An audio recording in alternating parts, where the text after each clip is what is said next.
time to level up a few thousand degrees with the Lavahot podcast and host Joseph Connell Jr.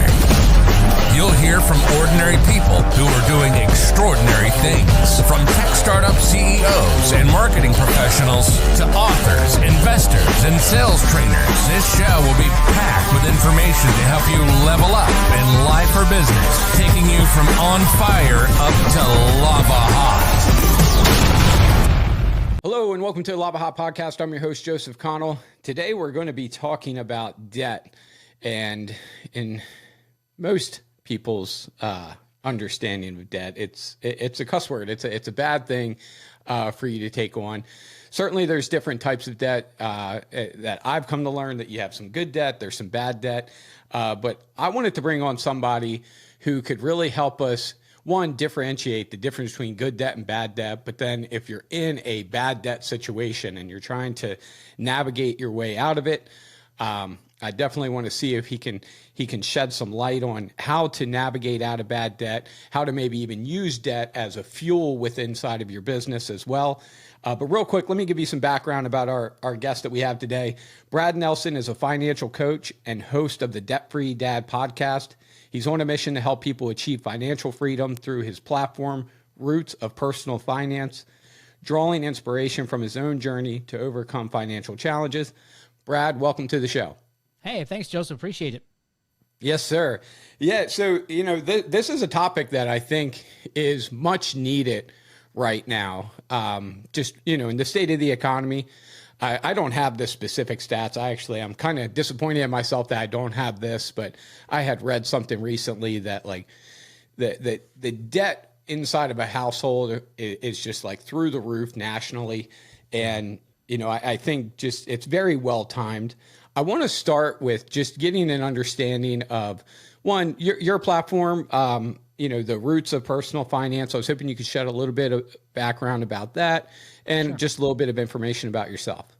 Yeah, absolutely. So first thing, just want to mention, Joseph, is I'm just a normal, everyday guy, and I think I was struggling with a lot of the same types of personal finance challenges that many families are faced with. And you mentioned, current statistics right now, over 70% of people contribute their top source of stress in their life to their money challenges. Over 50% of people admit that the number one thing that's causing them mental health challenges is money problems. And, you look at the statistics on people who live paycheck to paycheck and the statistics of people who can't cover an emergency expense. And I do also want to be clear, too, that with inflation and expenses on the rise, obviously that has tightened the grip. But, I'll be honest with you, Joseph, these statistics and these numbers haven't really changed too much in the 8 years that I've been doing this.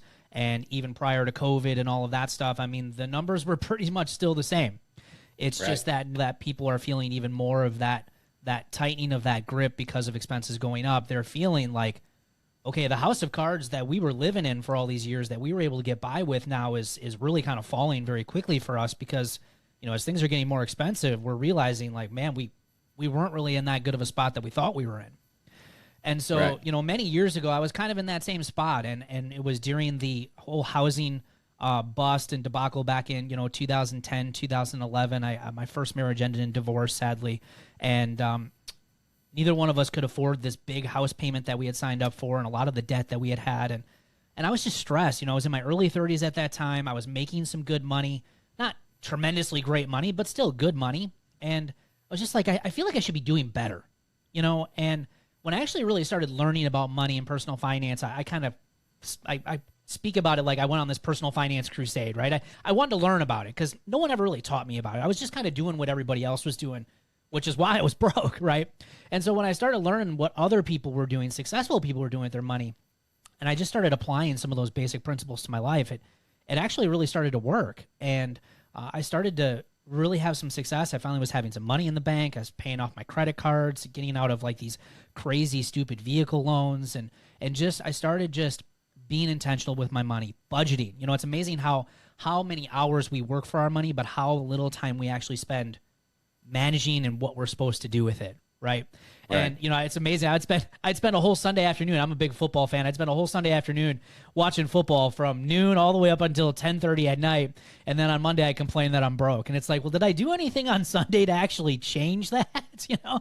And so I just started reprioritizing my life and started putting myself into the education that's out there, the information that's out there. And by the way, everyone, it's pretty much free. It's all on the internet. You know, it's not a big secret. Financial success isn't a big secret. It's just that most people aren't taking it upon themselves to educate themselves, number one. And number two, they're not being intentional in putting it into their life. And that's all I did, you know. And I think people might look at me and say, like, well, he just must understand this finance stuff, or he just must really love budgeting, or he must just get it. And it's like, no, I actually hate all of this stuff just as much as everybody else does. I just decided to do it because I didn't want to be broke my whole entire life. I wanted to run my own business at some point, but I knew just in the financial situation that I was in, I just knew there wasn't going to be an opportunity for that. I had a young son at the time when all this was going on, who was 2. His name's Noah. I've got 2 kids now, but I just wanted something different for him. I wanted to be able to show him how to do this stuff because nobody showed me. So those were really kind of the driving points for me. And after about 4 or 5 years of hard work, I got myself completely out of debt. And I've been debt-free now for 10 plus years outside of my mortgage, and including my business. I've grown my entire business over these last 8 years with 0 debt. And it's been a little bit of a different approach than, say, maybe some other business owners have taken. But I didn't want to have the stress of that debt hanging over me and me having to put in a ton of hours just to pay off all those bills again.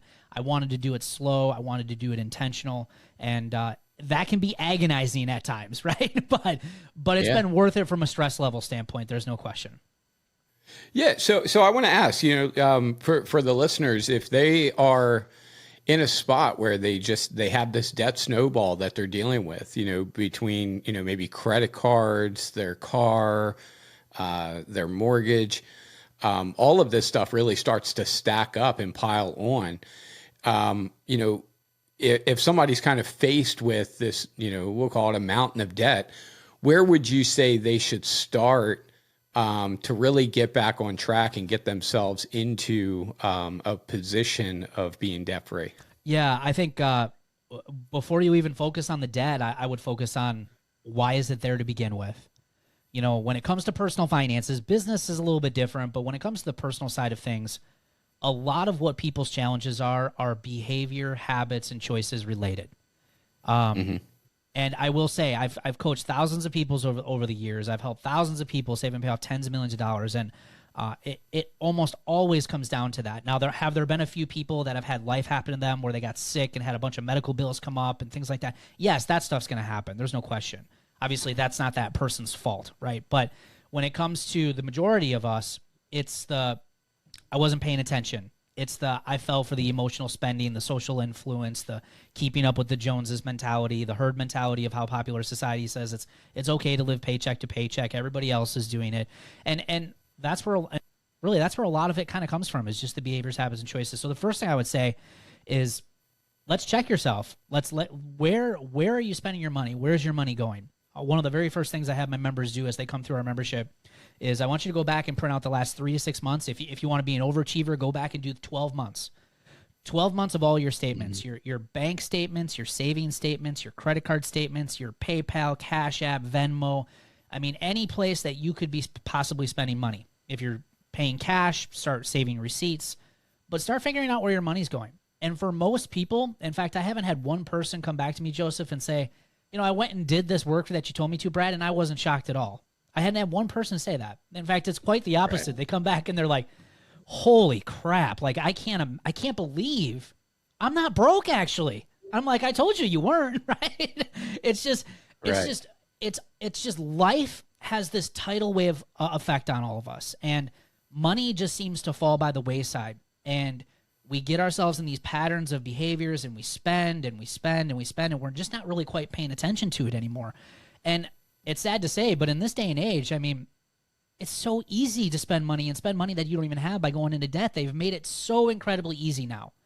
And so it's no wonder why a lot of people are struggling with this. I mean, look at the buy now, pay later industry. I mean, that industry is exploding right now. It's unbelievable what it's doing and the growth that it's experiencing.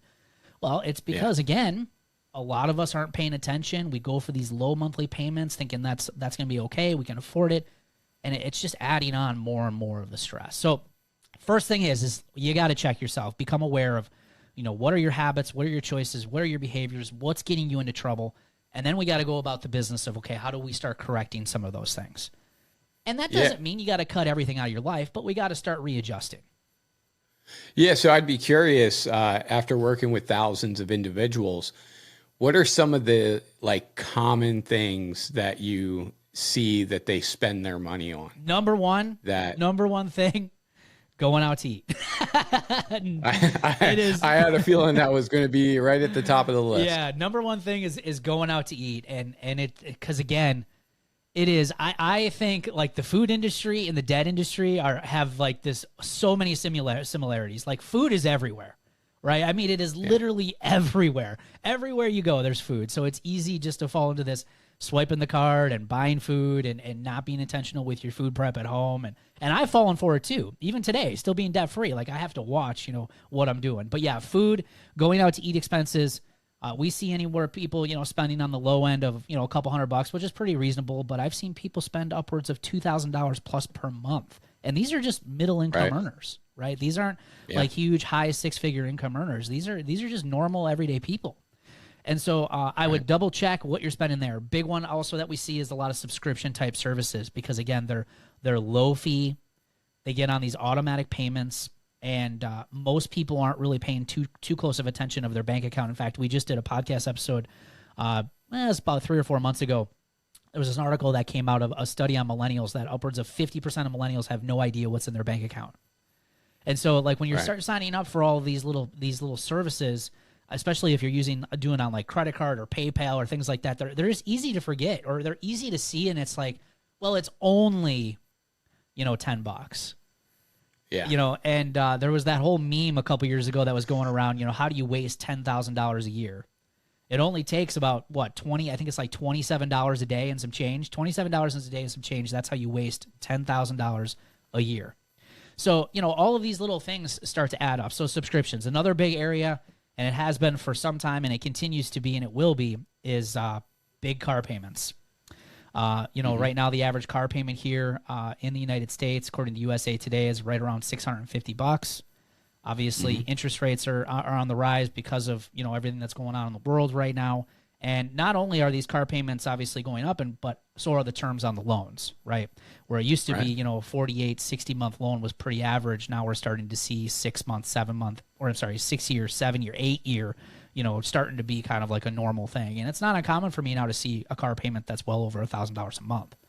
And so, if you've got one of these big weights on your paycheck every single month, I mean, a lot of people what's causing the stress. It could literally just be parked right out in your driveway. You got to check those things too.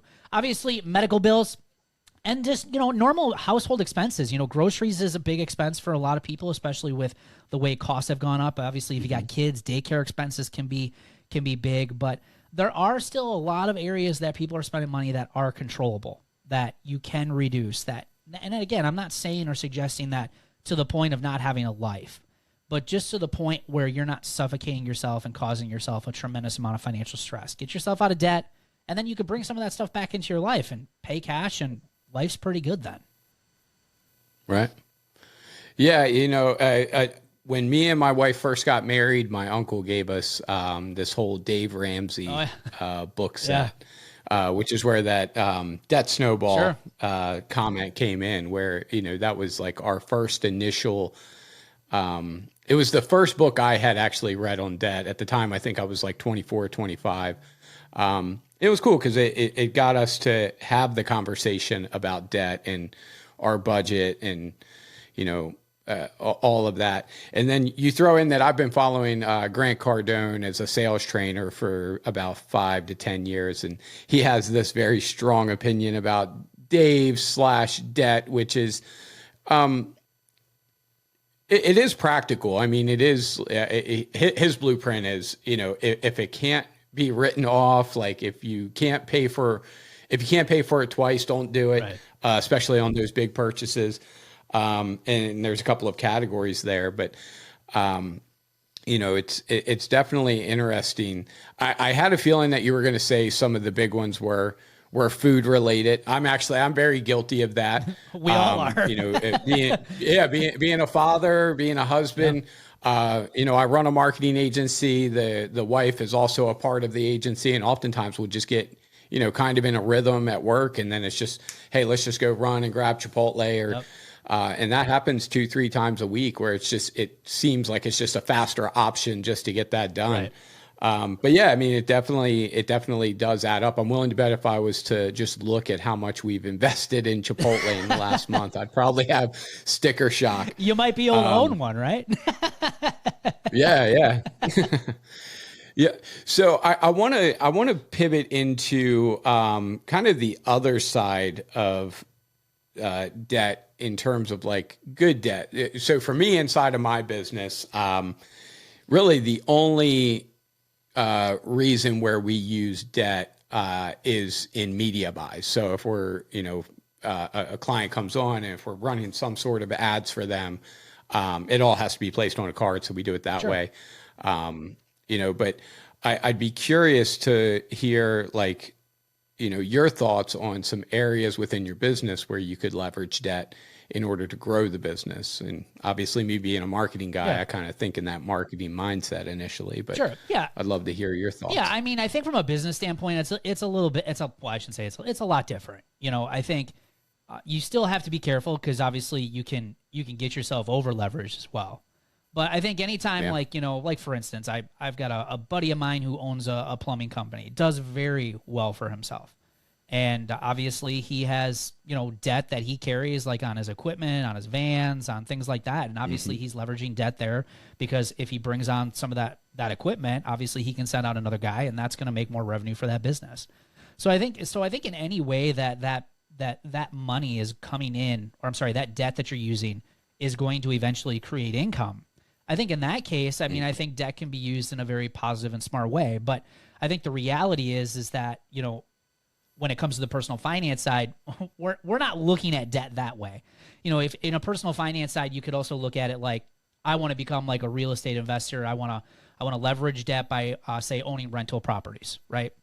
Yeah. I would say if you're an individual who has that goal, I don't think there's anything necessarily wrong with the approach of using debt as a leverage to start getting into that. Again, I think you have to do it with some education. You got to know what you're doing because, if you don't, you can, again, easily become over leveraged as well there. But I think, again, if people were looking at it that way, I think it's okay because I would consider that, say, a good debt. But I also want to be clear too, Joseph, that sometimes people look at like mortgages, like your house is a good debt. Well, it's only good while you can pay it, right? Because I have lost a house to foreclosure. And it was no longer considered, in my mind, a good debt when you got people calling you left and right asking where the mortgage payment is, right? Then it doesn't feel good anymore. But so I think as long as you're going into it smart and you're going into it the mindset of this is going to generate more income or passive income for me, whether it's a business that you're investing in, I think in that case, debt could be considered a tool to help you grow that business. Me personally, in my business, I haven't done it. And, I mean, some people might look at that as a mistake. Like, for instance, you mentioned you're a marketing agency. I could have, say, maybe grown my business a little bit faster in the sense of maybe buying more marketing, advertising, things like that. But at the same time, I also wanted to grow my business slow because I really wanted to make sure everything we were doing was done the right way. And I think sometimes we're always so quick to be like, I got to grow fast. I got to grow fast. I got to grow fast. And it's like, for me, I was like, I just want to have a good enough income to be able to have some freedom in my life, be able to work as much as I want, be able to spend time with my kids and live a pretty decent life. I don't personally, and I think this is where everyone has to answer the question because it's easy as an entrepreneur, especially following people like Grant Cardone and, all these other people that are out there like just hustle and grind, right? And it's like, well, I also want to live, My wife passed away back in March, about eight months ago. Sorry to hear thanks. that. And I look at that, she's, 43 years old and she was also an entrepreneur, ran her own business. And, we hustled and grind to a point, but then there's also a point of, okay, now we're going to live some life and have some fun too, because it's not just always about work. I have a special needs daughter who's 5 years old, and being able to run this business debt-free, having no payments, having no debt, having no stress, has really allowed me to really put a lot of time and work into her, going to all of her therapy appointments, all of her doctor's appointments, being fully present in her life. And she's in a completely different place right now. And I think a lot of that I can contribute to is we were there for all of it. I didn't rely on other people to take care of it, like the school or anything like that. It was me and her mom doing the therapy with her every day, especially while she was little. So I think, again, going back to this, from a business standpoint with debt, I think it can be a good thing, but I think you also have to just be very careful, because I've worked with a lot of entrepreneurs who come to me for help with their finances, and there's a whole lot of debt on the business side, and there's a whole lot of debt on the personal finance side. So that's one thing I would recommend if you're an entrepreneur is, like, if your personal finances are a mess, it's likely that the business side probably isn't too good either. You got to get those two shaking hands. Like, they've got to work together as a very well-oiled machine. And the sooner you can get it there, the more fun it gets to actually run your business. It's not so stressful anymore. And the more fun you get to, spend the money that you're making. Right, absolutely. So I want to ask, for any individual that is, they're sitting either in a bad debt situation, either personally or for a business, what type of resources are out there? And I'm willing to bet that Roots of Personal Finance is probably one of them. Even right on down to your podcast, where would you encourage them to start, maybe to wrap their head around the debt snowball that they have, and like some resources they can start to look into to start getting in the direction of that debt freedom? Yeah, I think number one is really aligning yourself with someone that you can relate with. Like you brought up Dave Ramsey earlier, and there's a lot of people who have had a lot of success with Dave Ramsey. I've heard of Dave Ramsey. I've actually went down to his office in Tennessee, did some financial coaching training with him a long time ago. Good guys, but a lot of people can't relate to Dave because he's kind of a grumpy old bully type of guy right now, right? A lot of people are just like so turned off by that, right? So I think, you got to find someone that you can relate with. Like here at Debt Free Dad, what we try to put out there is like, hey, we're just normal everyday people. I live in a normal house. I drive normal cars, probably less than normal cars than most. I've got two crazy kids. We have a circus of a family. We're experiencing a lot of the same types of life challenges that everybody else is. I'm not sitting in this ivory tower with a $500 million business and, all of this real estate and property and all that stuff. Not that there's anything wrong with that. That's just not who I am, So for us, what's turned us on, or what's turned a lot of people onto us, is that we are normal people. On our podcast, we've got all normal people on our podcast. We've got a single girl, Katie, who's paid off well over $120,000 on a single income. She started out making $13 an hour starting this whole process with us, and she's crushing it now, right? I've got Chris, who's a retired school teacher, taught personal finance for 13 years, also was in debt, got himself out of debt, got himself corrected, retired pretty wealthy, and opened up his own ice cream place, and that's what he's doing now for retirement. So he's like in a different spot than a lot of us are. I've got my brother, who was the biggest doubter of all of this, of getting out of debt, and he eventually kind of rode on my coattails a little bit, said, hey, I want to do this too. Him and his family got completely out of debt after 8 years. So, I think we're just normal people, and we're showing people, especially in this day and age, even when expenses and inflation are as high as they are, is like, look, you don't have to do it the way everybody else is doing it. Now, are you going to have to make some different decisions and some different choices in order to get there? Yes, but I'm telling you, life can be a hell of a lot easier. You have to be part of this 70% that says their number one source of stress is money. You could be in the minority, which is where you want to be when it comes to some of those numbers. But so I would suggest, finding someone that you can align with. That's going to be the most important, someone that's going to motivate you, someone that's going to inspire you to make some changes in your life, because that's what it's going to take. So it's not just about the education, because the education's free. You can go on Google and you'll probably find like about 4 billion results on how to get out of debt. It's all out there. So I would find someone, though, that's going to be there to motivate you, encourage you, support you, because that's really where the work comes in. It's getting out of debt is a pretty simple idea. It's like we need to cut our expenses, we need to create more income, and then we just need to be intentional, and we're going to use the excess money to start paying down our debt, whether you're using the debt avalanche method or the debt snowball. That's pretty easy. But the hard part about it is the consistency and discipline over time in order to keep going. And that's where most people, mess up. It's the same thing with running your own business, right? It's easy to get started. Everyone's great at getting started. It's that constant grind, right? Just to keep it going. Even when things don't feel like they're going right, you just got to keep putting in the work and keep putting in the work. And that's where you need that support and accountability, and I think that's probably why you guys have your podcast and encouraging people. And, and I think that's what a lot of people need in their personal finance side too. And sadly, money is just a very taboo topic here in the United States and a lot of places, Canada and a lot of places that we serve. And it's looked at this very shameful thing. If you have debt or if you've made bad choices, people don't talk about it. There's a lot of harsh feelings that are surrounded by it. And we need to change that. We need to just recognize that, hey, there's a hell of a lot of people out there that are struggling. And it's okay if you are. And there's help out there. There's resources. Obviously, we have our podcast, the Debt Free Dad Podcast, which is a great place to get started. But that's where I would start. If I was you, I wouldn't even go, hey, I'm not going to tell you, go sign up for my membership. First thing, I want you to find people that you can align with, people that motivate you, and then start learning about it and get yourself around a winning environment. And that's just going to make a huge difference in your success and in managing your money the right way.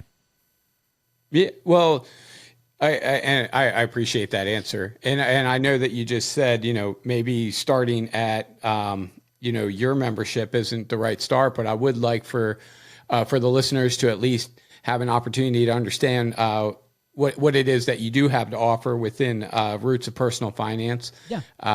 If you don't mind just sharing a little bit, just so I have some context around, what it is that you guys offer. Yeah. So what I created was what I was missing in getting out of debt, which is support and accountability. I mentioned the hardest part, I think, of doing anything like getting out of debt or starting a business is really the consistency and discipline to keep on going. And getting yourself around like-minded people who are also recognizing like, hey, I got a problem, I got to fix this, right? And so what I wanted to do is also, number one, give people the education that they needed without the fluff and just say, hey, look, there's all this information about money out there. We're going to cut all that out. We just need to focus on these small things to get you out of debt. And number two, we're going to be right here with you, holding your hand all the way through the process. We're going to let you come in here. We're going to do group coaching calls with you every week. I'm going to give you access to me. My members can set up calls with me to go over budgets or whatever it might be. Like, we truly give them everything that they need in order to get out of debt. Whereas opposed to like, if you go out on the internet or if you read a book like the Dave Ramsey book or any of these other books that are out there, it's all self-help, which is good for maybe about 1 to 3% of the population. The others, 97% of us, we need some hand-holding. We need that encouragement. Because there's so many people living paycheck to paycheck now. It's easy to get sucked back into that mindset of paycheck to paycheck living.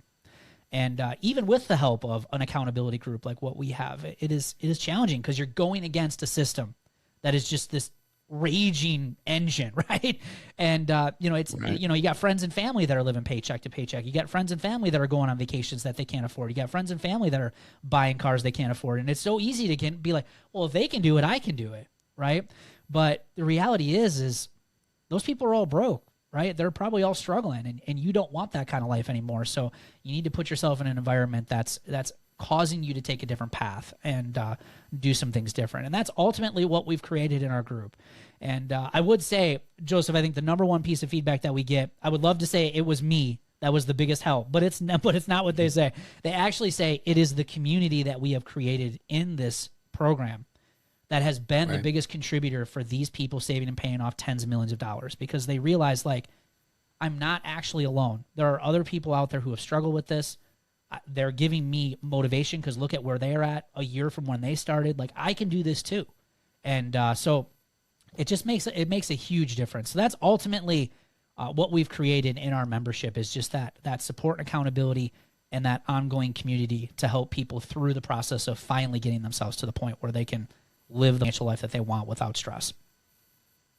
Yeah, and I think it's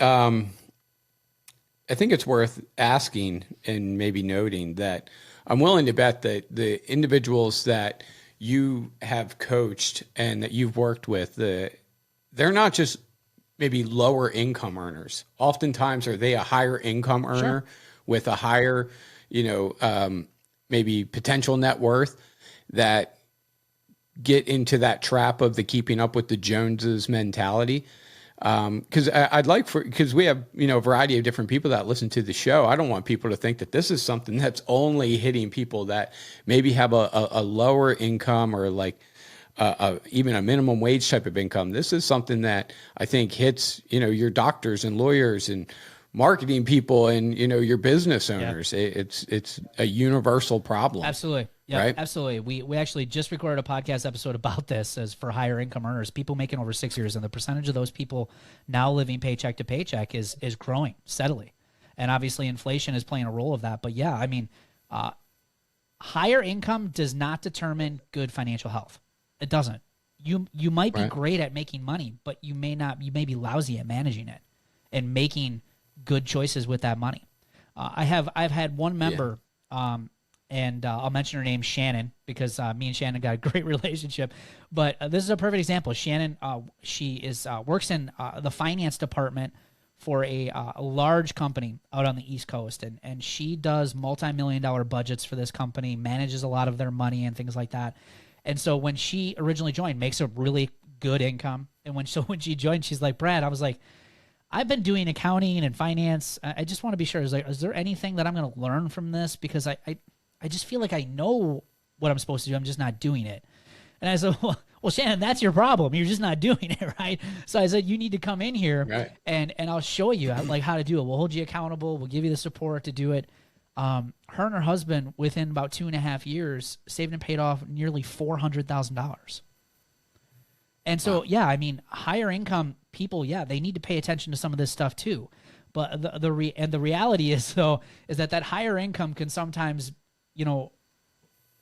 really hold people back in the sense that, well, I've got a higher income, I'm not doing bad.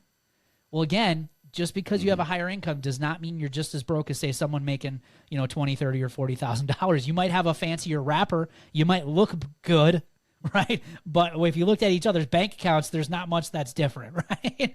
So, it may not be, that you have a lot of net worth. It just might mean that you have a big income and you also have a big spending problem too.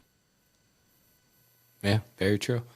Well, Brad, as we get to the end of this episode, I always like to give each guest the opportunity to kind of share where people can go to connect with you. Definitely want to encourage everybody to go check out Brad's podcast, the Debt Free Podcast. But outside of that, I'd love to hear, if they're looking for maybe some resources, if they're looking for, potentially joining the membership, where would you encourage everybody to go to kind of follow, connect with you, and potentially do some business with you? Yeah, absolutely. So you can go check us out at debtfreedad.com. You can also check us out on all the social media channels. Just search Brad Nelson, Debt Free Dad. We're on TikTok, YouTube, Instagram, Facebook. So you can check out a lot of our content there. Obviously, the Debt Free Dad podcast is available on all major podcast platforms. We are nearing, just about to record, milestone for us, episode 200 is going to be coming out. So awesome. A lot of great content out there. Just for, if anything spiked your interest of things that we're talking about here on today's show, we have talked about so many different topics on that podcast. That's a great place to learn too. But as far as our membership, free workshops, free tools and resources, all of that can be found on our website at debtfreedad.com. Very cool.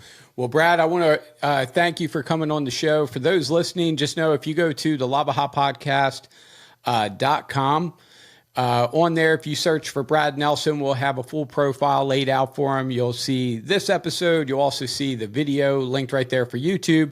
In addition to that, we will also provide his social media accounts so that you can go and follow him there, and then access to his website as well. But with that, Brad, I appreciate you taking time out of your busy schedule to come on to the show, drop some knowledge on us, and I appreciate it. Thanks, sir. Thanks, Joseph. Appreciate it. Awesome. Thank you. You've been listening to the Lavahot Podcast with Joseph Connell Jr. Do you want to level up your business? Then visit us at golavahot.com for a free marketing analysis.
listening to the Lavahot podcast with Joseph Connell Jr. Do you want to level up your business? Then visit us at golavahot.com for a free marketing analysis.